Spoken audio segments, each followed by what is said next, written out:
Hi guys, and welcome back to the channel. So in this video I'm going to be going over my favourite top 15 movies from the year 2024, so just last year. It's been a long time since I've done one of these, and I thought better late than never. I thought I'd wrap this up and deliver what I believe to be my favourite 15 movies from last year.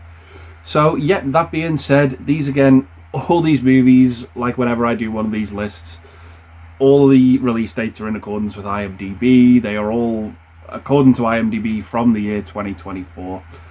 And this is just my personal list, my personal favourite list. Everyone's list is going to be different. Your list is going to be different, and so it should be, because we can't always have the same tastes, and that's what makes talking about movies the fun that it is. So yeah, that being said, I'm going to kick it off with number 15. So coming in at number 15 for me, we have the third movie in Ty West's trilogy, and that is Maxine. You might as well go home because I just fucking nailed that. So I really was someone who enjoyed X, and I really enjoyed Pearl. I was very much sort of someone who enjoyed both those movies. I know when they came out it was very divisive. You either liked one or the other, or didn't like either. But yeah, this third entry for me wasn't what I expected it to be. I did like the movie overall. I did think it was a lot of fun. It had that really awesome Hollywood 80s vibe to it, which I enjoyed, but it just wasn't this grandiose, epic love letter to the 80s slasher genre that I think myself and a lot of other people wanted it to be. But I have to kind of judge the movie on the finished product itself and what we got, and this was a really good movie in my opinion. I enjoyed it. There was some really good gory moments in it, some wincing gory moments in it as well. But yeah, this was a lot of fun. Great cast as well. Mia Goth, Kevin Bacon. Yeah, really enjoyed this one. Elizabeth Debicki as well. Yeah, I had a really good time at this one, and definitely had a soundtrack as well, not to turn your nose up at. The music in this movie was great. So that is my number 15 pick, Maxine. So coming up next at number 14 for me, we have Tim Burton's Beetlejuice.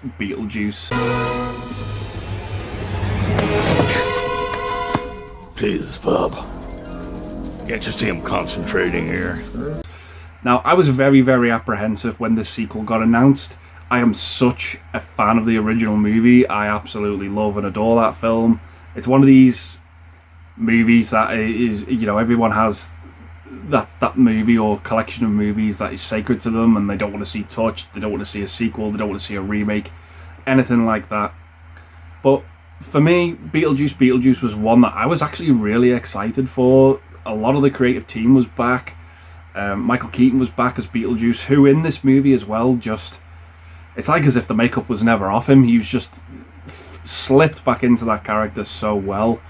I think, unfortunately for me though, with Tim Burton, I think his best years are behind him now. I think he has sort of delivered the best movies that he ever is going to, unfortunately. I do sort of really got into him round about that time in the early 90s, where he was just this gothy, edgy new director that everyone sort of took notice with movies like Beetlejuice, Batman, Edward Scissorhands. Yeah, but unfortunately I think with his downfall and remakes and stuff like that, he just hasn't really been able to capture that magic again. But this was a good, solid attempt. I thought this was a fine movie. I enjoyed it. I did have the main problem I had with this movie was sort of the same problem a lot of people had. There's just too much going on in this film, too many subplots, fun characters, but just too much stuff going on that a lot of attention's given to some stories in this movie than others, and it shows. But for me, I enjoyed it. I just thought it was a visual treat. I dug it. I had fun with it. That's all I can really say. So coming in at number 14 for me, we have Beetlejuice. So coming up next at number 13, we have an animated movie from 24, and that is The Wild Robot.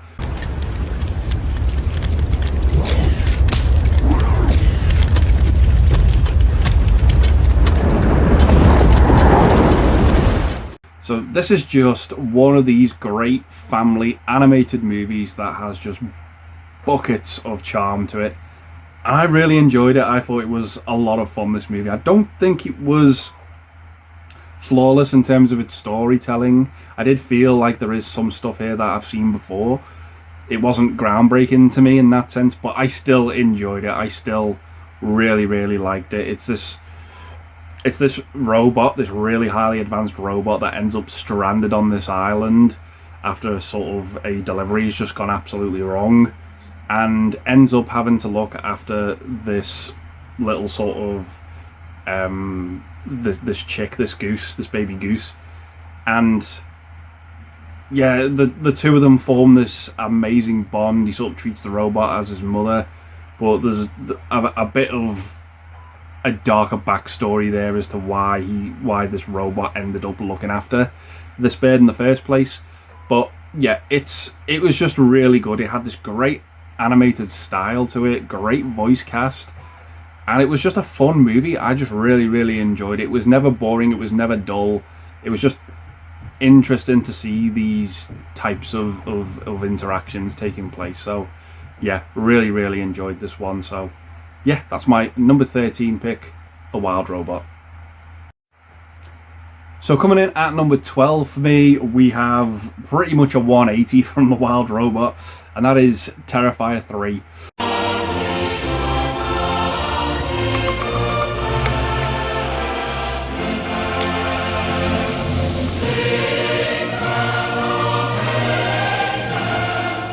Yeah, I really, really like these Terrifier movies. I think each entry gets better for me in terms of its entertainment value. These are just over-the-top, gory movies, and they absolutely deliver when it comes to that. These movies know what they are, they know what they do, they completely play to their strengths, and they're all the better for it, in my opinion. And this character of Art the Clown now has completely cemented his status amongst already existing horror icons, in my opinion. He's very much here to stay, and yeah, this movie delivered again. I loved the Christmas setting to this movie. I thought it was great. The gore was just fantastic and over the top, and yeah, that's all I can really say about it. These movies, for me, they just get more and more enjoyable, more entertaining. They know their audience, they know how to cater to their audience, and they just deliver. That's all I can really say. They know what they are. They do an amazing job at what they do. These films, they're not for everyone. Obviously, there's people who would absolutely go nowhere near these films, and I absolutely get that. But for me and a lot of other people who enjoy them, they really, really do, satisfy that itch that needs scratching, and they are just fun movies, in my opinion. So yeah, that's my next pick, Terrifier 3. So just missing out on the top 10 for me. This is another horror film that I really, really enjoyed. This one, it was a really fun surprise, and that is Abigail. Find a room and get the girl situated. Set up a lookout position. Meet back here in 5. So again, the premise of this movie I thought was really fun. It was just these hired bunch of criminals who were sort of brought on to kidnap this girl, and they don't really know what they're getting in for. And I'm not going to say what it is or what the movie's about, but yeah, there's just everyone you probably know what this movie is about. But yeah, the main plot line of this film, just again, similar to Terrifier 3, catered to me because I love that genre of horror movies. It's just a lot of fun. We just get to see these characters getting bumped off one by one in almost a Predator/Aliens fashion. You grow to sort of really care about these characters, and you kind of get disappointed when they do actually get bumped off.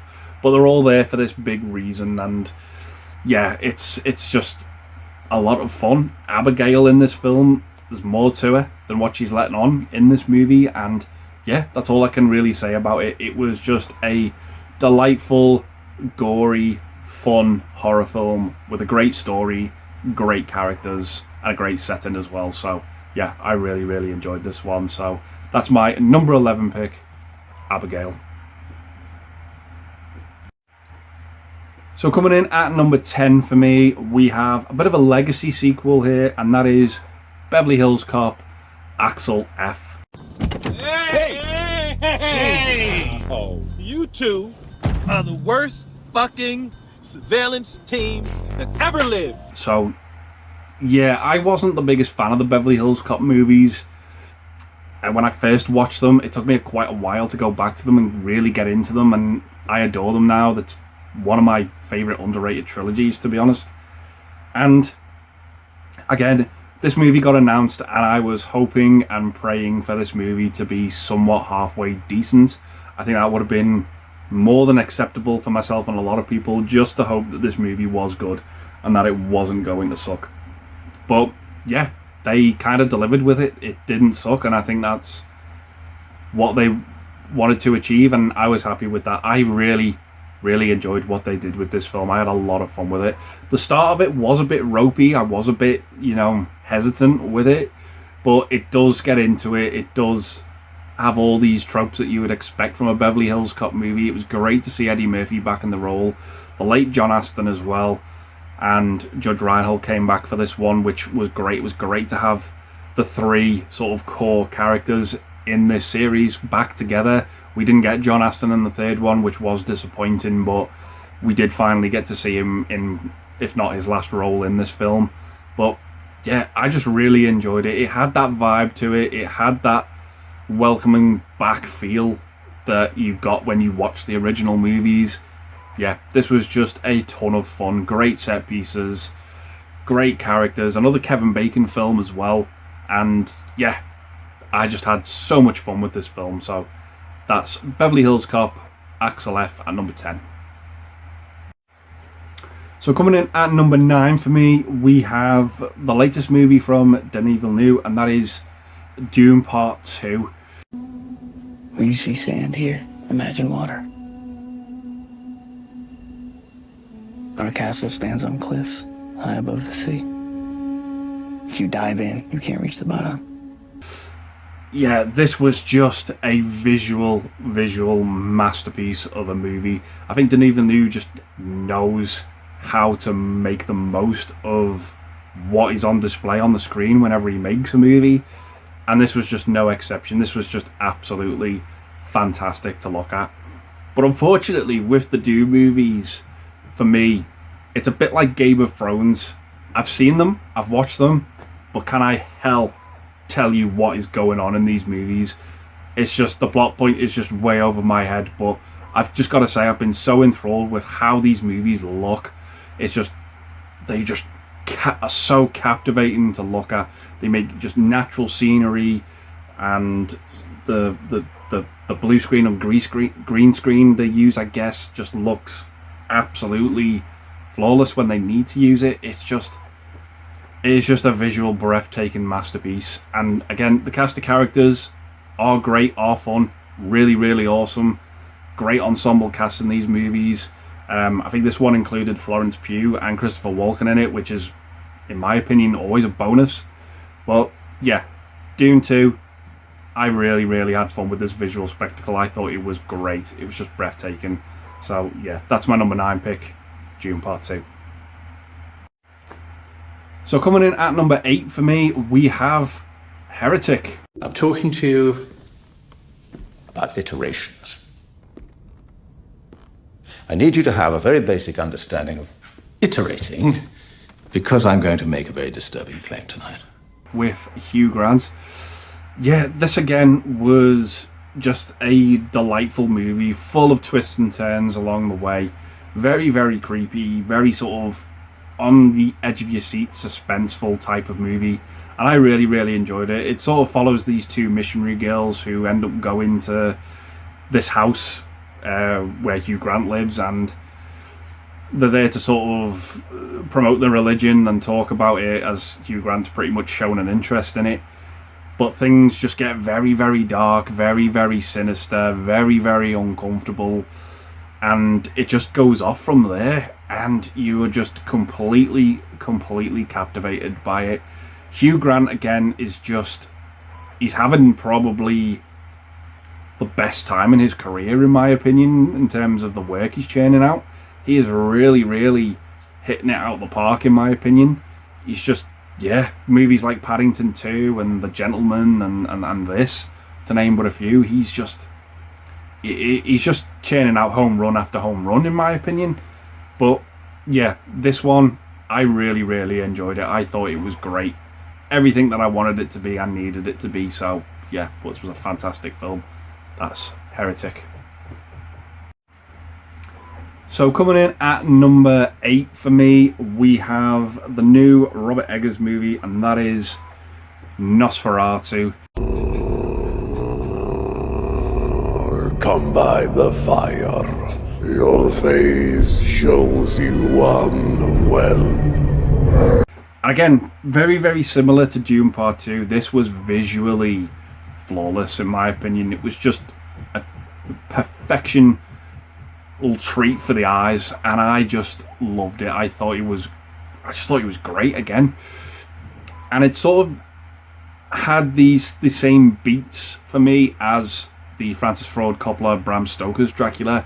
I'm a big fan of that movie. I know that is another very divisive vampire movie, but that's one I absolutely love. I will always defend that film, and I love that sort of romantic story in it, and it was kind of brought over and spilt into this movie as well, and that's what I really, really enjoyed about it. This old character, this mysterious character, this Orlok character who's the vampire of the film, and he has sort of a long lost love that's kind of sort of been reincarnated, and they're obviously due to marry someone else's character, and he's trying to sort of come over to England to buy a property and sort of spread his sort of these evil sort of spiritual things he has going on for him to try and sort of regain his love back, I guess. And I'm just captivated by that type of story. I really, really do enjoy it, and this one for me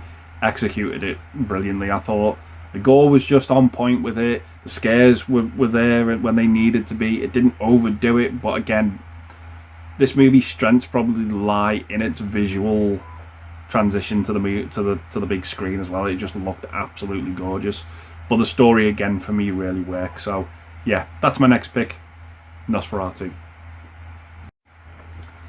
So coming in at number 6 for me, just missing out on the top 5, we have A Complete Unknown. Then you better start swimming or you'll sink like a stone, for the times they are a-changing.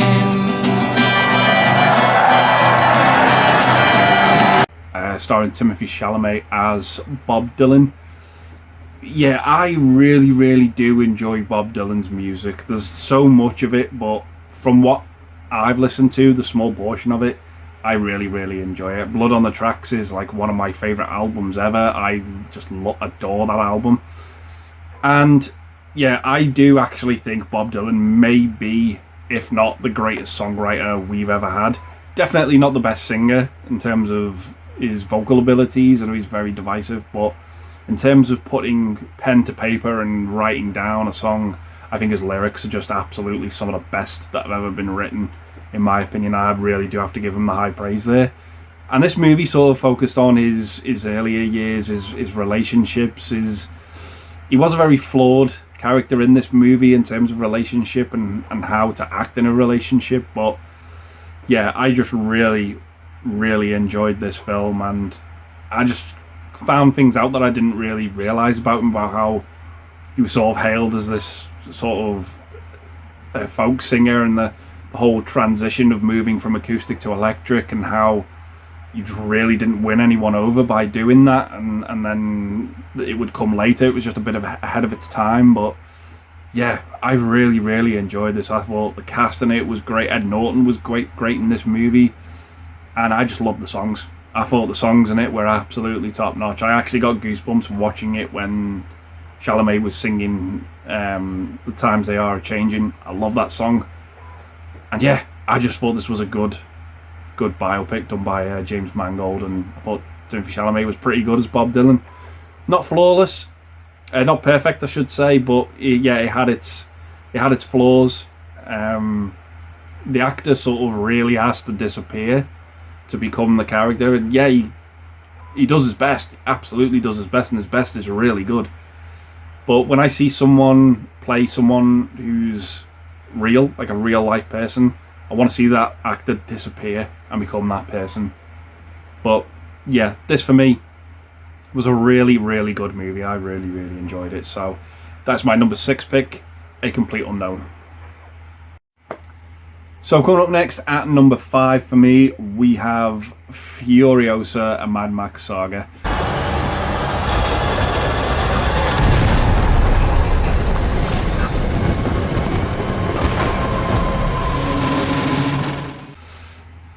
Yeah, George Miller really, really knows how to direct action when it comes to these types of movies. I think he's helmed all the Mad Max films now. This one, sadly, just didn't rake in the people to go and see it at the cinema.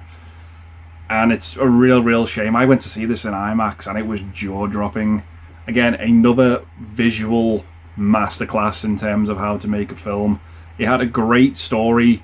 Very simple, but very, very effective, kind of like a revenge tale story. Chris Hemsworth absolutely hams it up as the villain in this movie. But yeah, Anya Taylor-Joy I thought was pretty good as Furiosa, but I don't know, I kind of am on two sides of this. I do feel like, how come maybe Charlize Theron wasn't cast in this movie again? But either way, we got Anya Taylor-Joy, and she does do a really, really good job in this film as Furiosa. But yeah, visually, the action is just non-stop. This movie doesn't give you a second to stop and breathe. It is just, it's overload, and I just absolutely love it. It's fantastic. Yeah, visually, just a great movie. Great movie, great action, over the top, hamming up actors. Yeah, loved every second of it. It's Mad Max, Furiosa, a Mad Max saga. So coming in at number 4 for me, we have Transformers 1.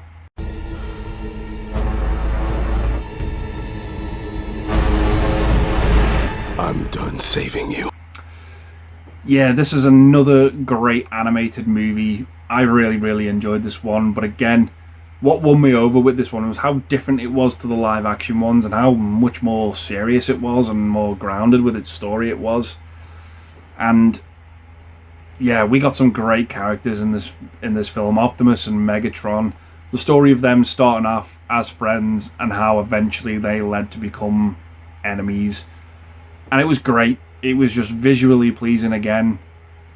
They really, really took the fact that this movie was animated and really gave us some great creative backgrounds in this film, great settings, great story. It just worked so well. I just really, really enjoyed it. It was just so much better than the Michael Bay movies that we've had to endure for years now. This one stripped it back, took it back to basics, gave us a great story with great characters, and it worked and it paid off. And I just loved it all the more for it. So yeah, that's my number 4 pick, Transformers 1. So coming in at number 3 for me, taking the bronze medal, we have Anora. This isn't Ivan's home. This is his father's house. Everything Ivan has belongs to his father. You understand? Ivan has nothing. Yeah, I really, really enjoyed this one. I thought this was like kind of a movie of two halves.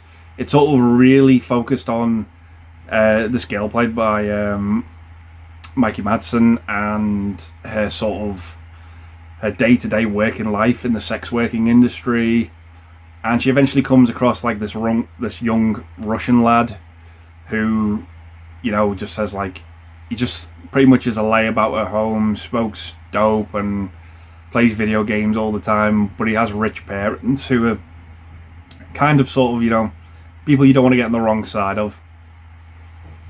And they eventually, very, very quickly get married, and the parents find out about it, and all hell breaks loose. And it is one of the most, like, that situation leads to some of the funniest moments in this movie, in my opinion. It was just so overblown, and I just really enjoyed it all the more for that. Sean Baker, for me, is a director who's hit and miss. I hated Red Rocket with a passion. That movie wasn't for me. And yet something like The Florida Project, I thought, worked so well. It's so bizarre. And Anora, I'm glad to say, was a movie of his that I really, really did enjoy. I just liked it. I just liked the story. I liked where it went with these characters and how they reacted to the news of this marriage. It was really, really funny. This wild goose chase at the end of it, and yeah, I think people in this scenario would act like this, and it was great, and it had a bittersweet ending as well, which I did really, really enjoy. So yeah, it had some depth to it, this one, in my opinion, and yeah, I really, really enjoyed it. So number 3 for me, we have Anora.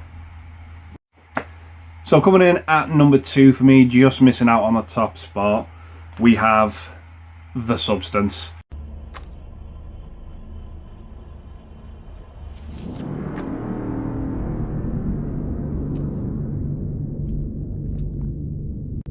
So this again was one of these word of mouth movies for me that I heard about, and people were saying, you have to see this movie, you have to check it out. I'm not going to say anything else about it, but yeah, this movie has to be seen to be believed.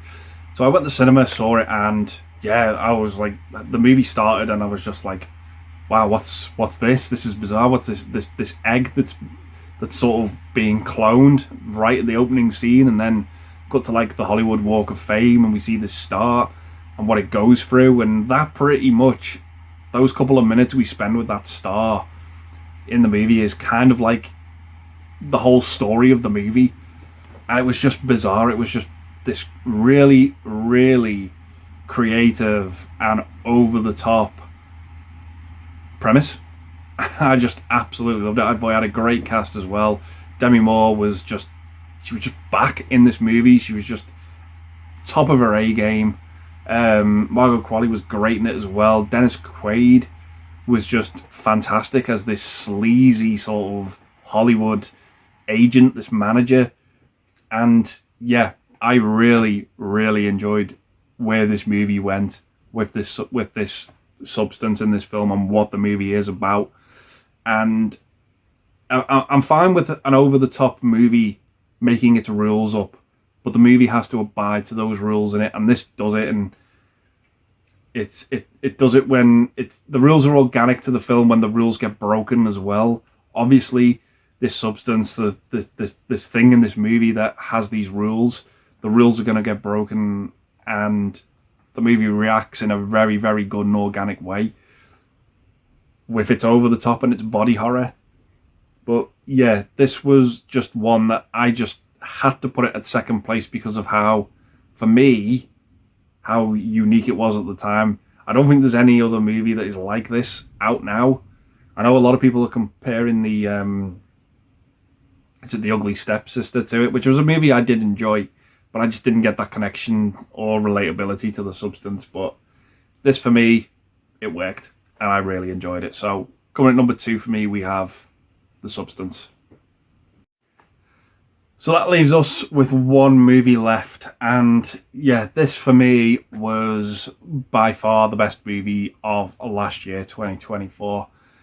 This was the funniest movie.